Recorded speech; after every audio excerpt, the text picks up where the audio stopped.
बिस्मिल्लाहिर्रहमानिर्रहीम अस्सलाम वालेकुम। आज की बिल्कुल ताज़ा और अभी की ख़बर है। जैसे कि आप लोगों को पता है कि 3 दिन बाद 2 दिन के बाद न्यू ईयर नया साल 2022 शुरू हो जाएगा और हफ़्ता इतवार छुट्टी हो जाएगी। जुम्मे को हाफ डे होगा, यानी कि पूरे हफ्ते में 2.5 छुट्टियाँ होंगी। पहले क्या होता था, फ्राइडे को फ्री पार्किंग होती थी, और क्या अब फ्राइडे की छुट्टी तो ख़त्म हो रही है। अब हफ्ता इतवार जो है छुट्टी है, क्या फ्राइडे को भी फ्री पार्किंग होगी या नहीं होगी, इसके बारे में आपको बताएंगे।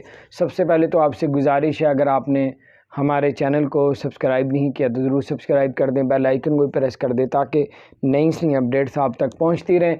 आपको बताते चलें, हफ्ता इतवार छुट्टी होगी, हाफ डे जुम्मे को होगा, लेकिन फिर भी यूएई की हुकूमत ने कहा है कि जुम्मे को पार्किंग बिल्कुल फ्री की जाएगी।